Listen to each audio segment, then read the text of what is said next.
So yun ma'am, ito naman si Elise. Meron siyang 64.90 square meter na gross floor area niya. Tapos meron siyang lot area na 119. So 1 square meter difference lang with the Eunice. Mas mura to ng konti. So ito yung dulo ng pinaka property line niya. Ayan. Tapos yung extras or excess lot mo is nandito sa right side. Ito po.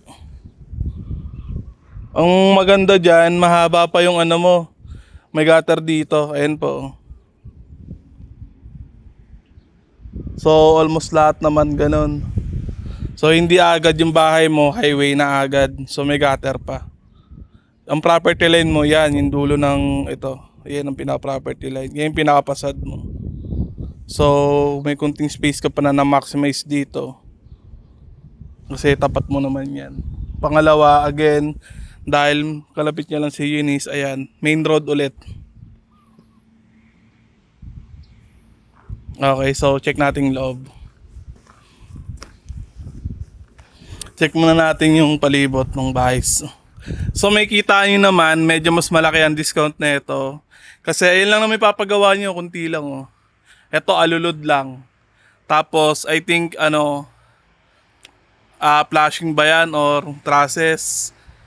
Papalitan nyo lang po. Tapos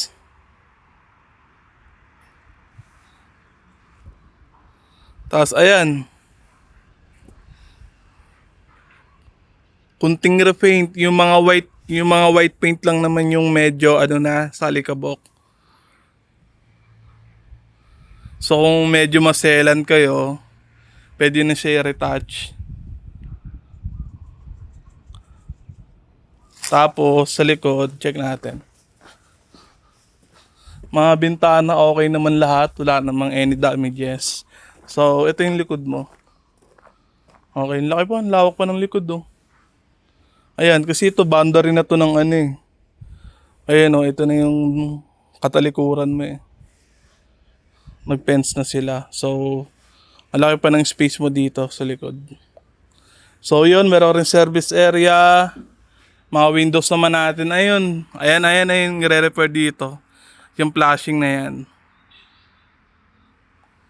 Or alulod.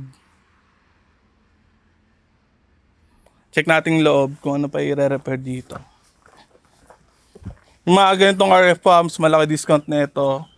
Tapos, may dalawang option ka naman dito actually. Is either pwede i-repair ni Moldex. Para pag turnover sa'yo, wala ka nang i-repair. Pwede yung ganon. Pero mawawalan ka ng discount. Ako, I suggest, if ever po, discount na lang, tapos kayo na lang magpa-renovate kasi mas malaki yung discount compared sa ipapagawa mo dito. So dito, ito yung living area niya, ang ganda, high ceiling kasi guys. Ayan o. Ayan yung maganda sa unit na to. So yung mga may hilig yan sa mga high ceiling, ito yung may sasuggest ko. So living area niya, naka high ceiling, maganda yung ventilation. Ayan.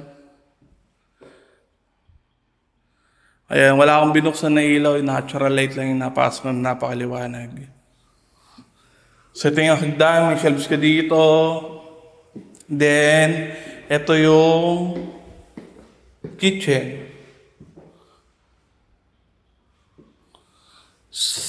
Linis lang to yung loob. Wala naman ako nakikita any damages.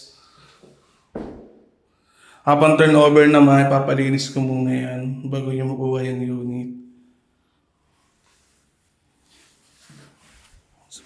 First toilet and bath natin sa ground floor, okay naman, kumpleto. We have lavatory, toilet and bowl, and the shower. Okay, then first bedroom, malaki malaki yung first bedroom. So again, kung meron kayong mas malaking na ito, yung room sa baba compared dun sa units natin kanina. So kung meron kayong mga medyo may edad na, I think better dito kayo. Dito yung para sa kanila. Okay, let's check the upstairs. Ito nga dito ako magagandaan sa dito, sa living area niya. Ayun, try to imagine, lagi ka lang dyan ng big curtain, no? Or blinds. Tapos konting upgrade lang to, lightings lang ang idadagdag mo dito. Yung mga pintura, may dumi lang eh. Ayun may dumi lang siya. Pero maayos na maayos pa. Ayan, may mga konting, crack lines. Yan, madali lang naman i-repair yan. Sa doors, I think yung lock yung problema na ito. Tama ba? No, gumagana rin pala. Gumagana pa rin, guys. So, okay pa yung doorknob na ito. This one. Okay naman. And this one. Okay naman. So, mga doors natin, hindi pa naman agad kailangan palitan. Ayan, ito yung likod mo. Service area. Tapos, pwede pa to pwede pa to small garden. Ayan Ikaw na magma-maximize yan kasi ito nakabakod na eh.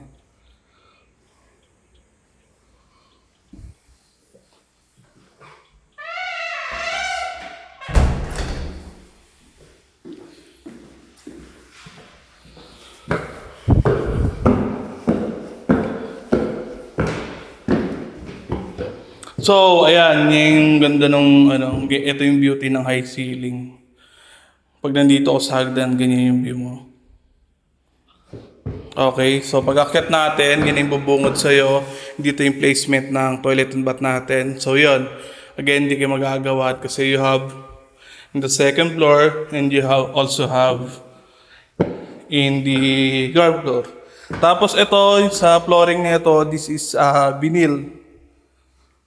Okay, ito yung second room. Mas malaki nga yung nasa baba na room. So I think dito yung mga kids. Tapos ito yung third room. So ito naman, kinaiba niya lang niya, may provision siya for the closet. So ang view mo naman dito is, ayan, maganda ang view mo dito guys. So, ito yung sa likod.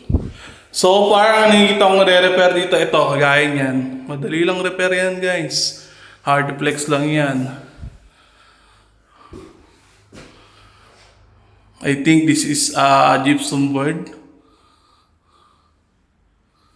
So, yun lang, guys. Kung i-upgrade mo to, PVC ceiling panel, okay na. Tapos, okay, CR, malinis. Walang problema. Kompleto lavatory, toilet and bath, and you have your shower. Nice. So yun, ang mga i-refer dito, alulod, kung tama yung tawag ko, trusses boil or flashing. Tapos dito, kunting linis. Tapos, ayun nga.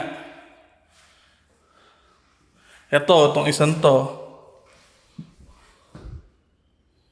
Pwede na talagang tirhan. Agad. So again, I suggest kunin niyo na lang yung discount instead na si developer or si Moldex pa yung mag-renovate na ito kasi mas practical kung kukunin niyo na lang yung discount. And syempre, kung tatanggapin niyo ito ng accessories, makaka-move in agad tayo. Okay?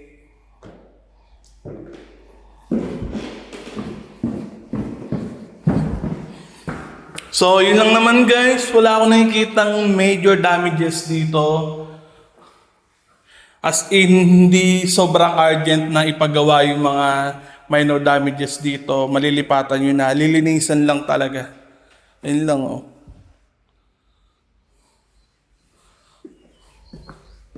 Ganda. Ayun Pwede ka ba mag-mini pocket garden dito?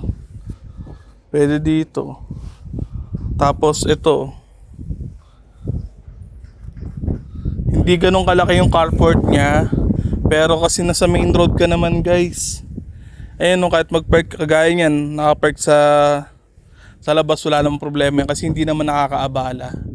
Tsaka ang maganda dito sa community na to guys, kahit mapuno ng mga bahay dito, hindi siya magiging congested. Kasi hindi rin to ganong kalakihan, sakto lang din yung laki ng kabuuang project na to. So again, ito yung project natin sa Cabuyao City, Laguna, Barangay Fitland.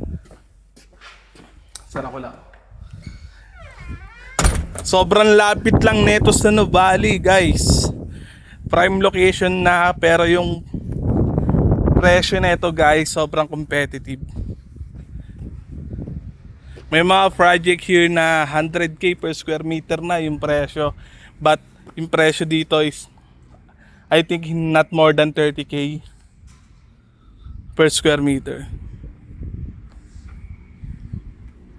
So ito naman, check natin si Fiona. So far sa mga area po natin, I think ito yung much better na choice kasi hindi pa natirhan tong mga unit na to. Pangalawa, model unit kasi namin to dati, kaya unoccupied pa siya. Tapos ang mga i-repair nyo lang dito is sobrang minimal lang. Okay? So check natin, picturean ko lang to. Then check naman natin si Fiona.